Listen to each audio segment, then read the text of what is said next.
భారత్ మాతాకి దేశభక్తి రావాలి మీ అందరిలో. భారత్ మాతాకి, భారత్ మాతాకి, తెలుగు తల్లికి, తెలుగు తల్లికి అందరికీ నమస్కారం. Honourable prime minister Narendra Modi గారు, ఆనరబుల్ గవర్నర్ అబ్దుల్ నజీర్ గారు, ఉప ముఖ్యమంత్రి మిత్రుడు పవన్ కళ్యాణ్ గారు, వేదిక పైన పెద్దలందరికీ ఈరోజు అల్లూరి సీతారామరాజు ఇంటర్నేషనల్ ఎయిర్పోర్ట్ సందర్భంగా ఉత్తరాంధ్ర ప్రజలందరికీ ముందుగా శుభాకాంక్షలు. ఉత్తరాంధ్రలో కొత్త చరిత్రకు నాంది పలికేలా ఎయిర్పోర్ట్ నిర్మాణానికి సహకరించిన రైతులందరికీ ముందుగా పాదాభివందనం చేస్తున్నాను. మీరు కేవలం భూములు మాత్రమే ఇవ్వలేదు, ఉత్తరాంధ్రకు బంగారు భవిష్యత్తు ఇచ్చారు. నేడు ఉత్తరాంధ్రకి ఇంటర్నేషనల్ ఎయిర్పోర్ట్ వచ్చింది. ఉత్తరాంధ్రకి అంతర్జాతీయ ఐటీ దిగ్గజం గూగుల్ వచ్చింది. ఉత్తరాంధ్రకి ప్రపంచ స్థాయి స్టీల్ కంపెనీ ఆర్సీఆర్ మిత్తల్ వచ్చింది. ఇంకా ఎన్నెన్నో. ఇవన్నీ ఎలా వచ్చాయి? ఒక్కసారి మీరు ఆలోచించుకోవాల్సిన అవసరం ఉంది. 2 ఏళ్ల క్రితం విధ్వంసమైన రాష్ట్రం. ఆ రోజు నేను, పవన్ కళ్యాణ్ గారు, నరేంద్ర మోడీ గారి నాయకత్వంలో మీ అందరికీ ఒక హామీ ఇచ్చాం. రాష్ట్రాన్ని పునర్నిర్మాణం చేస్తామన్నాం, నిలబెట్టుకున్నాం. మోడీ గారి చేతుల మీదుగా ప్రారంభించుకున్న ఎయిర్పోర్టు ఉత్తరాంధ్రకు ఒక మణిహారం. నేను అందుకే పదే పదే చెప్తున్నాను, ఉత్తరాంధ్ర కళలకు రెక్కలొచ్చాయి. ఎర్ర బస్సు రాదన్నారు, ఎయిర్ బస్సు వచ్చింది. అవహేళన చేసిన వాళ్ళు అడ్రస్ లేకుండా పోయే పరిస్థితికి వచ్చారు. ఆ రోజు ఎన్నో ఈ ప్రాంత ఆశలని, ఆకాంక్షల్ని తక్కువ చేశారు, అడ్డుపడ్డారు. అన్ని అధిగమించాం. అద్భుతమైన ఎయిర్పోర్ట్ ఈరోజు నిర్మాణం అయిందంటే ఇది ఉత్తరాంధ్రకి గర్వ కారణమని మరొకసారి విజ్ఞప్తి చేస్తున్నాను. కొత్త ఎయిర్పోర్టు మన్యం వీరుడు అల్లూరి సీతారామరాజు పేరు పెట్టుకున్నాం. పేరు తలుచుకుంటేనే గుండె ఉప్పొంగుతుంది. గిరిజనులతో కలిసి ఆయన చేసిన స్వాతంత్ర పోరాటం దేశం ఎప్పటికీ మరిచిపోదు. ఉత్తరాంధ్ర శక్తికి నిదర్శనం ఈ ఎయిర్పోర్టు.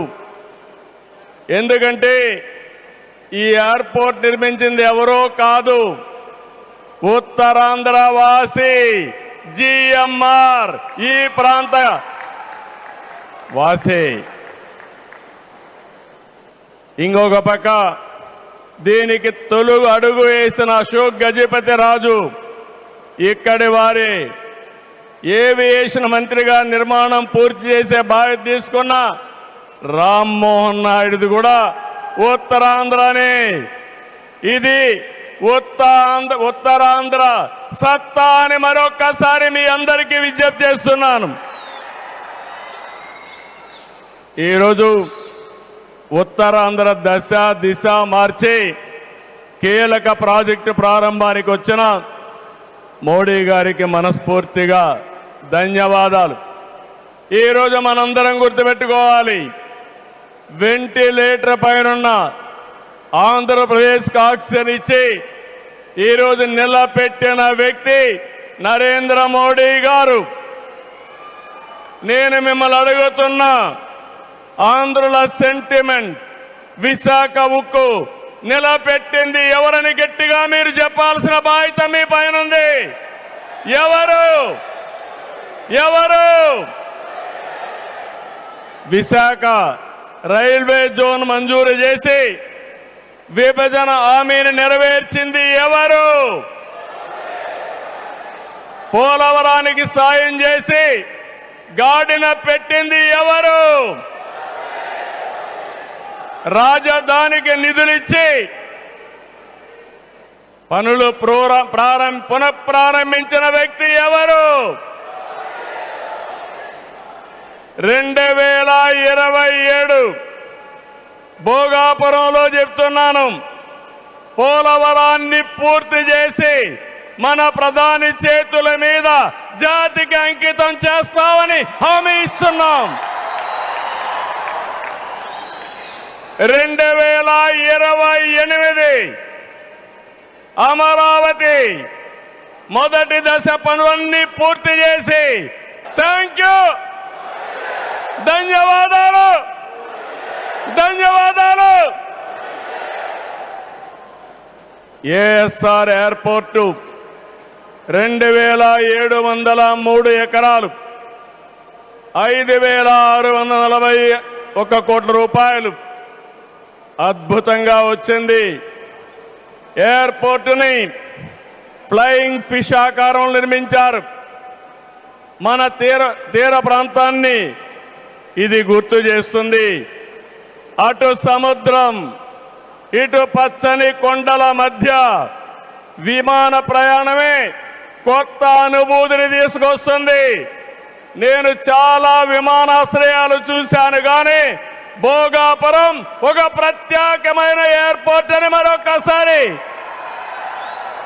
మీకు విజ్ఞప్తి చేస్తున్నా.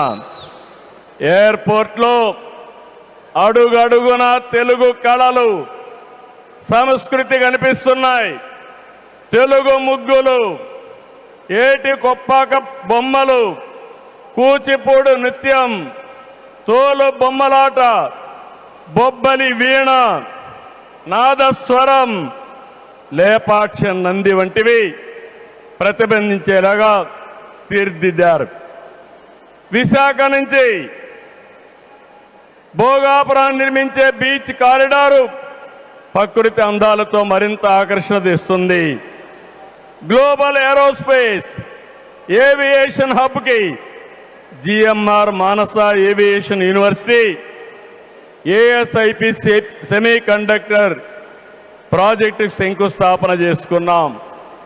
జిఎంఆర్ విఎఫ్ స్కిల్ డెవలప్మెంట్ సెంటర్కి ప్రారంభించుకున్నాం. శంషాబాద్ ఎయిర్పోర్టుతో తెలంగాణ దశ దిశ మారింది. భోగాపురం ఎయిర్పోర్టుతో ఉత్తరాంధ్ర దశ దిశ మారుతుంది. 2015లో ఆనాడు ప్రధానమంత్రిగా ఉన్న నరేంద్ర మోడీ గారి నాయకత్వంలో ప్రకటన చేశాం. 19లో అనుమతులు తెచ్చి శంకుస్థాపన చేశాం. భోగాపురానికి నాడు కొబ్బరికాయ కొట్టింది మనమే, నేడు గుమ్మడికాయ కట్టింది మనమే. గుర్తుపెట్టుకోమని కోరుతున్నాను.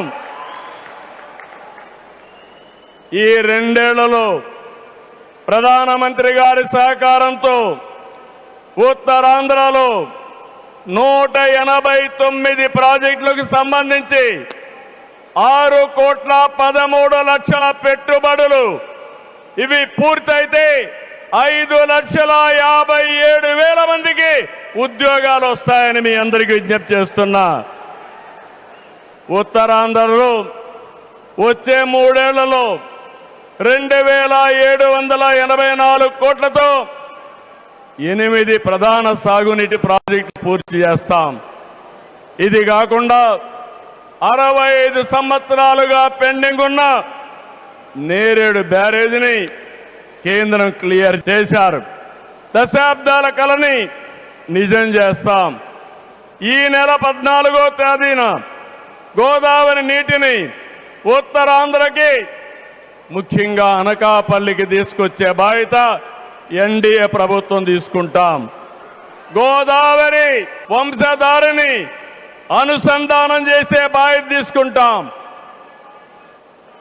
ఉత్తరాంధ్రలో టూరిజం, ఫార్మా, నేషనల్ హైవేలు, పోర్ట్లు, ఎయిర్పోర్ట్లు, railway connectivity, rare earth minerals, ప్రసిద్ధ పుణ్యక్షేత్రాలు, అరకు, పాడేరు, సుందర ప్రాంతాలు లేనిదంటూ లేదు.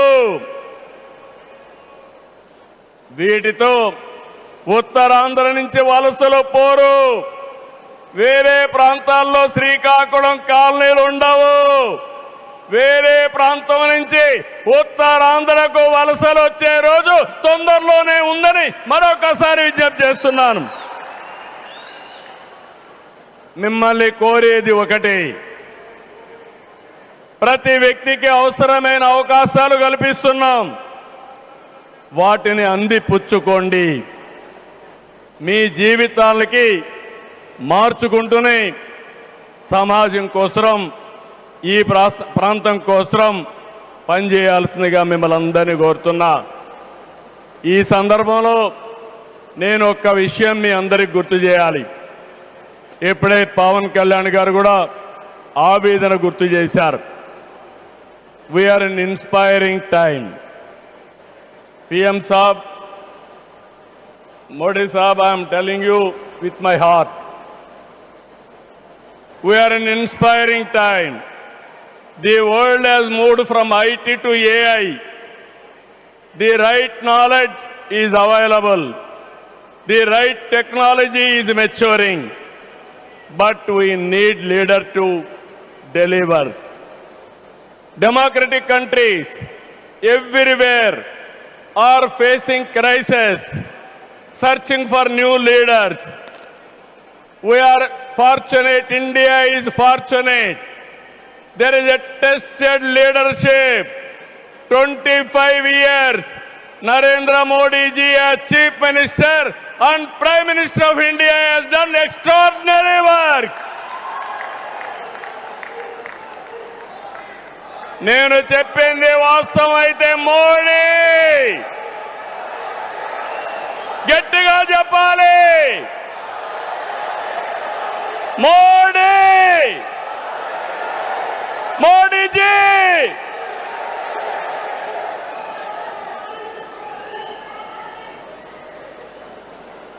He is the only one leader in the democratic world with the knowledge, the technology and the ability to carry 144 crore people and make this nation forward.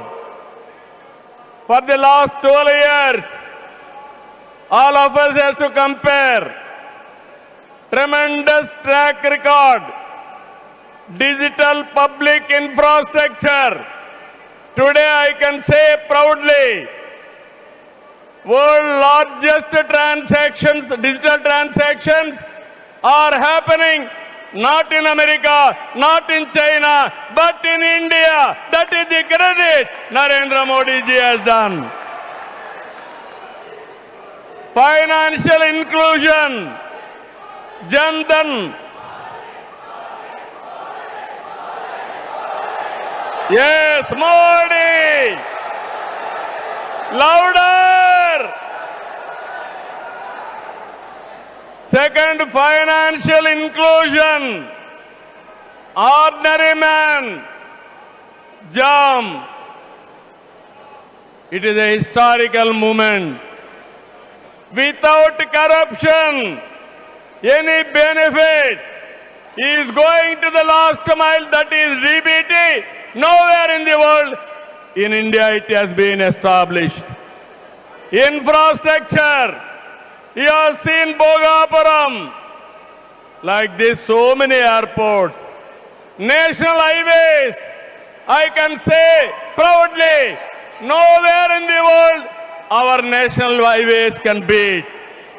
Railways, yesterday high-speed trains are coming. And also, green hydrogen train has come in India. First time, that is what Narendra Modi ji.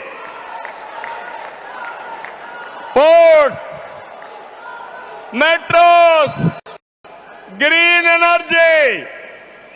Nobody dreamt 500 gigawatts of green energy, Surya Ghar,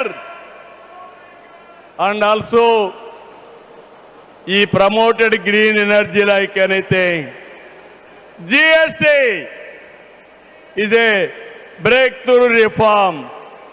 Welfare, every poor person house, Ayushman Bharat, LPG, JJM, through JJM, every home he wanted to give tap water.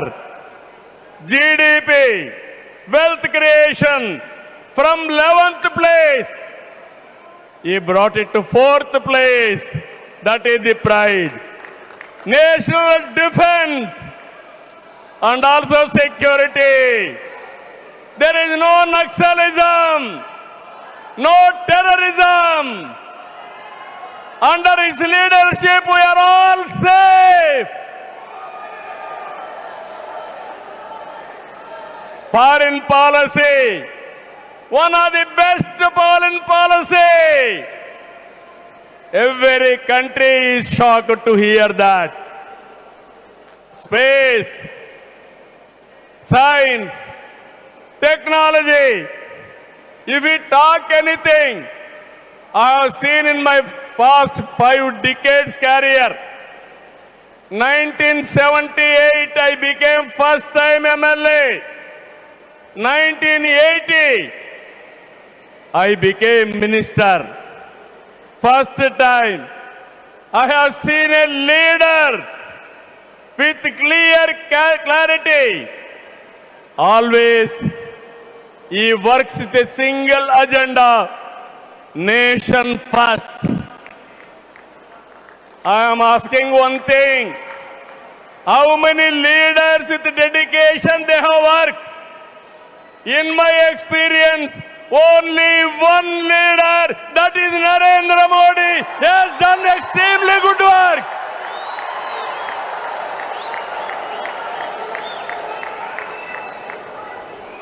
He is having a clarity. Vikasit Bharat 2047. There are external factors. Somewhere, in India there is a problem of LPG. This year environmental imbalance, rainfall deficiency. With all these things, he is able to manage very effectively with less suffering.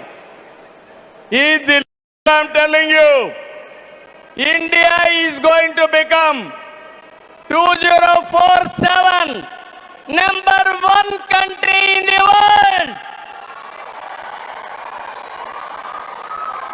It is possible with Narendra Modi ji. Always I am saying one thing, right man, right time, right place is the blessing. Nation is blessed with his leadership. I am appealing entire nation. You have to think only one thing. Without Narendra Modi ji, we cannot imagine 2047. He is the tallest leader in the world.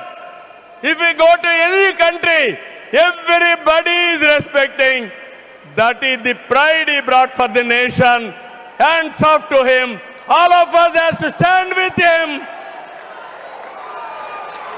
గట్టిగా లేసి నిలబడుకొని సంఘీభావాన్ని తెలియజేయండి.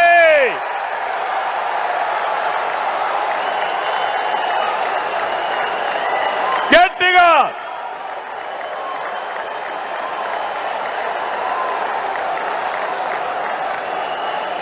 it is our responsibility, our commitment for the nation. Nation first, persons next. So I am very happy. Entire nation has to understand the amount of development the amount of respect India is commanding globally, only one man is leading, one leader is leading. That leader is Narendra Modi ji. We have to protect his leadership. All of us have to talk about it. Those who are criticizing him, they have to understand what they have contributed for this nation. He has done for the last 25 years extraordinary work. So with this, భారతదేశాన్ని number 1 గా నిలబెట్టే శక్తి నరేంద్ర మోడీ గారికి ఉంది. తెలుగు జాతి చరిత్ర సృష్టించే శక్తి మనకుంది. అల్లూరి సీతారామరాజు స్ఫూర్తితో ఐక్యంగా అడుగేద్దాం. అటు కేంద్రం ఇటు రాష్ట్రం కలిసి ముందుకెళ్దాం. తెలుగు జాతిని నెంబర్ 1 గా చేసుకోవాలని మరొక్కసారి మీ అందరికీ విజ్ఞప్తి చేస్తూ, ఉత్తరాంధ్ర మళ్ళీ చెప్తున్నా, ఇంక మీరు పేద అరుపులు అరవడానికి లేదు. ఉత్తరాంధ్ర ఉత్తమ ఆంధ్ర, నెంబర్ 1 ఆంధ్ర, నెంబర్ 1 ప్రపంచంలో దేశం రావాలి. విత్ దిస్ మరొకసారి మీ ఉత్సాహం చూశాను, మీ కమిట్మెంట్ చూశాను. ఇక్కడ ఎంతమంది ఉన్నారో ఎంతమంది బయటనున్నారు. ఈరోజే మన గిరిజన పిల్లలు దింసా డాన్స్ చేసి గిన్నీస్ రికార్డు తెప్పించారు, వరల్డ్ బుక్ ఆఫ్ రికార్డ్స్ తెప్పించారు. వాళ్ళందరినీ అభినందిస్తూ మనస్ఫూర్తిగా ఈ కార్యక్రమాన్ని జయప్రదం చేసిన మిమ్మల్ని అందరినీ అభినందిస్తూ ధన్యవాదాలు తెలియజేసుకుంటూ సెలవు తీసుకుంటున్నాను. జై భారత్, జై తెలుగు తల్లి, జై హింద్.